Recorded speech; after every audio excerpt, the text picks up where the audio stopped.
Welcome back to Behind the Print podcast, where we feature industry leaders and uncover the creative minds and their businesses within the world of professional printing. Our mission is to provide you with inspiring, actionable resources that elevate your business projects and accelerate your journey to excellence in profit and print. Today's episode is how one man's dirty shoes sparked a multi-million dollar idea. And we're talking about creativity, connection, and one man's frustration with soggy sneakers and how it turned into a nationwide brand that's changing how people work, move, and live outdoors.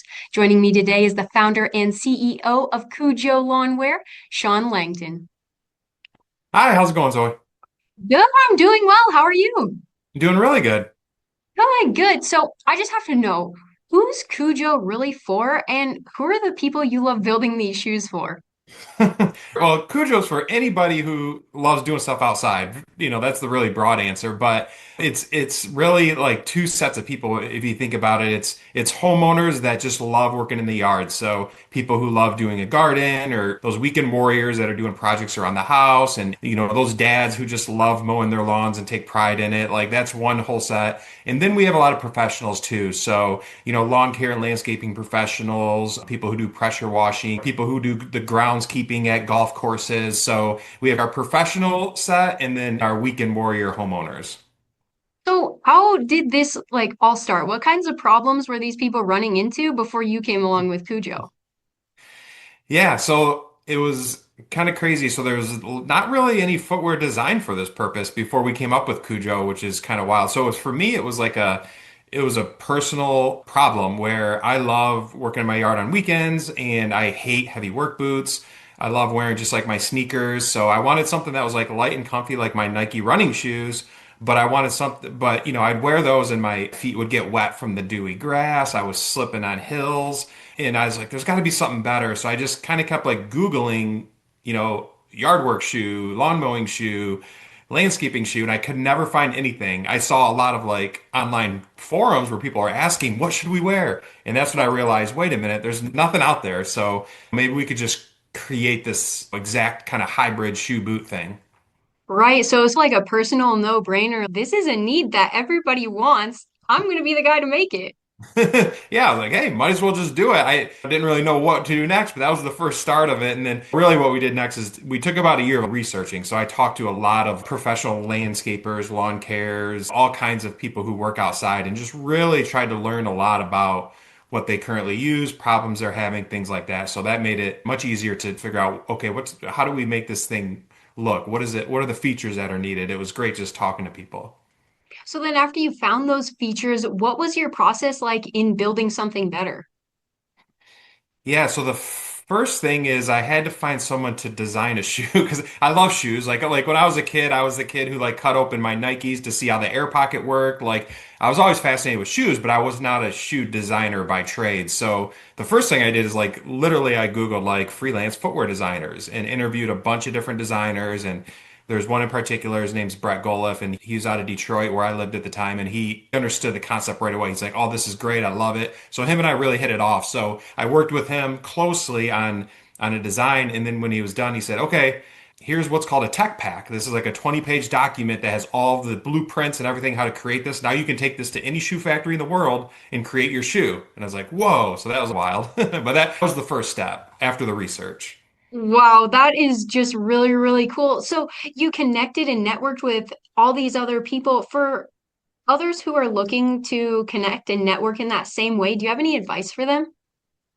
My biggest advice is exactly what you had. Connecting and networking is super important. So first of all, just do it. Just try to get out there and start discussions with anyone you know, especially with the industry. Ask a lot of questions, offer to help, don't always just ask for things. So what I found is I would, just little tokens, but hey, can I go buy you lunch? Can I go buy you a cup of coffee? And I'm really impressed with what you've done. Do you mind if I, pick your brain a little bit and get you a cup of coffee?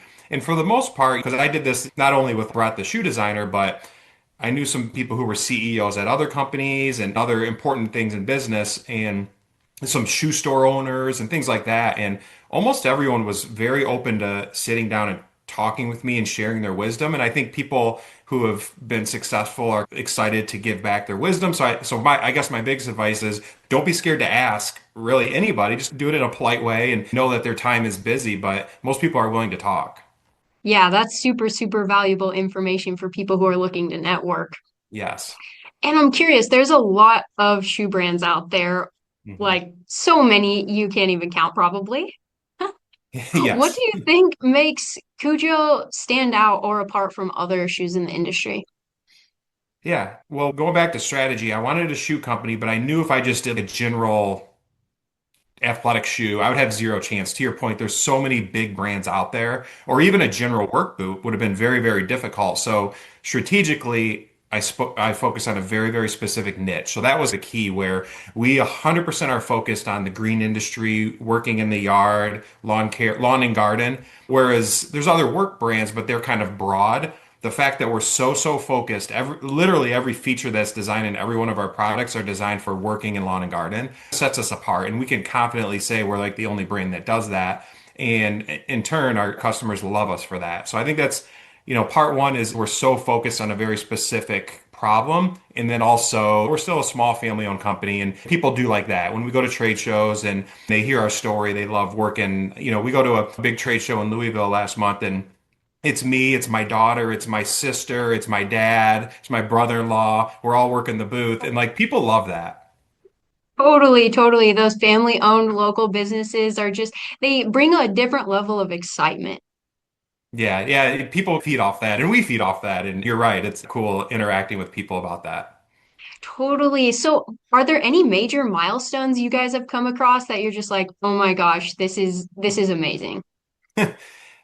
When you start a company from scratch, there's always milestones. I don't know off the top of my head if there's anything specific, but every little thing, literally our first milestone we started, I don't know if your audience is familiar with Kickstarter, but we started with a Kickstarter campaign and we had set a goal, and this was, pre-launch, pre-production, and we had to hit that funding goal or we got nothing. So our first milestone was hitting that Kickstarter goal, which was huge. That meant, yay, we can go to production. So that was our first milestone. And then when people actually went to the website and hit purchase and they bought our first pair, that was a milestone. And then up to obviously hitting things like your first million and stuff like that. So there's a lot of milestones. When you hire your first non-family member employee, that's a milestone. All those little things that seem like insignificant to a bigger company are just huge when you're getting going. Right, no kidding. And then on the flip side, is there anything you guys are really struggling with lately and you're like, "Oh, I wish I could just solve this problem and my life would be so much easier."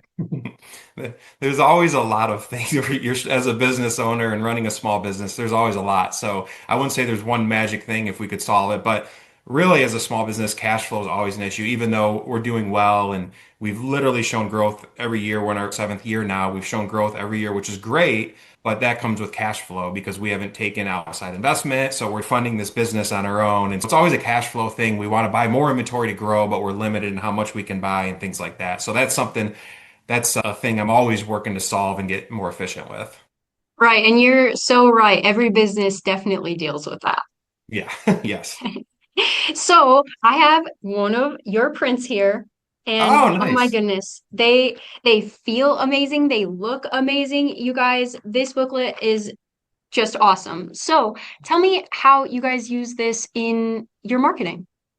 It's a great piece. And first of all, I want to say Printing Center, you've always done a wonderful job. We've used you to print our catalogs every year since we've started the company. Every Oh, year we do a new catalog and the quality is always so good. We get so many compliments on it. So right back that's, at you. we are so lucky. And it makes a big difference. So we're not like a super high-end luxury brand, but we are positioned more kind of on the premium end. So when you're more an upscale, good quality brand, every touch point matters, and that includes every piece of marketing. We can't have a $190 highly technical performance work boot and then have a really low quality marketing materials. It just doesn't go fit with the brand. So everything from our shoebox to our catalogs, and these are very good quality. And we use it. I'd mentioned a trade show we were at. That's a really big part that we use it. So we give these out to a lot of our customers and potential like large landscaping companies that come visit us at the booth. So it's a really great piece of marketing that highlights all of our product line and tells our story right inside that. So we use it at trade shows. Our sales manager, Ben, he has a bunch of them and he uses them whenever he goes on a sales call and meets with customers. I literally mailed two of them out today to a potential, we have a bigger retailer we're starting to work with. I mailed two of the catalogs out today. So we're always using them and it's just a great marketing piece that tells our story.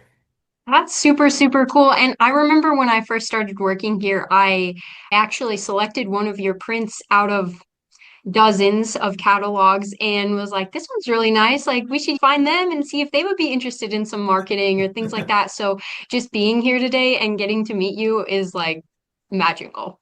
Oh, that's great, dear. I'm very glad that you found our print piece out of everything you guys do. That was cool. Yeah, very, very cool. So my next question, you might not know the answer, but I'll ask it anyway, just in case you do. hmm What is your return on investment for your printed materials? And what would you say to a business like yours thinking about using print to grow? Yeah, well, to your point, I don't know the exact answer to that, like the exact ROI. A lot of it's really hard to quantify because, like I said, it's not, there's a different type of marketing investments to just to talk to your Right. listeners on my thought process on this. There's direct response marketing where it's very enticing to spend a lot of your marketing budget on direct response, meaning like just Facebook ads where people click buy now because you can see sales. But in my opinion, you have to train yourself to not to use a lot of money on brand awareness, which a catalog like this is very big on brand awareness and overall, branding. But on top of that, it's also used for more important meetings. So we're not looking to get a direct response. One person buys one pair of shoes out of it. We are sometimes, but really this print catalog is great for those more important meetings where we're meeting with a big client, where we have a boot program with Yellowstone Landscaping and they have 1,300 employees nationwide. And they included us as a boot program in one of our first big meetings. I went through our catalog with their entire senior leadership team. So those are the type of meetings where it's important to have a good quality catalog. So based on just the program with a company like Yellowstone, I mean, the ROI is amazing on this if we attribute it to that. So it's really important. That makes a lot of sense. And I totally hear you on the confusion of ROI on things like this. It's really hard to track. Yeah, yeah. And it's more of an overall branding thing. And in the long run, Yeah. it's super important.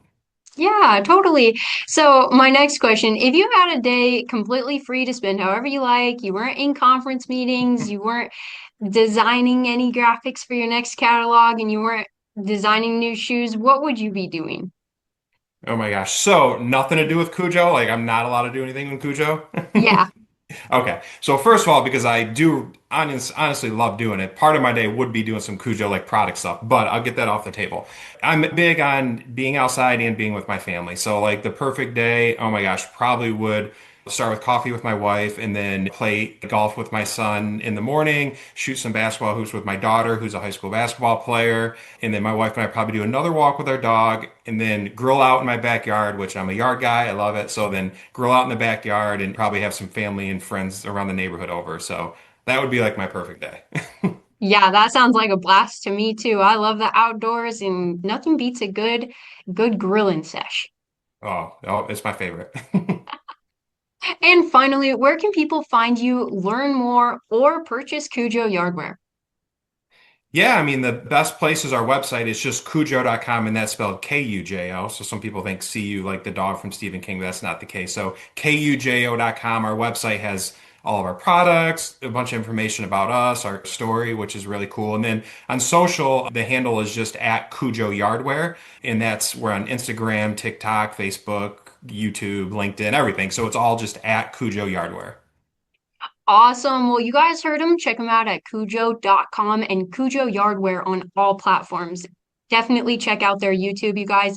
It is just super cool to watch some of those videos and a lot of fun to look through. So be sure to check them out. But that's another wrap on an episode of Behind the Print podcast. Thanks to our listeners for watching and exploring. Oh, for watching as we've explored the artistry and innovation of the printing world. Remember, having a strong vision and using tools like print to amplify your message will make your brand stand out from the crowd. If you've enjoyed today's episode, be sure to stop by PrintingCenterUSA.com and get your free sample pack to share with your fellow business enthusiasts. Until next time, keep those creative sparks flying and remember, there's always more to discover behind the print.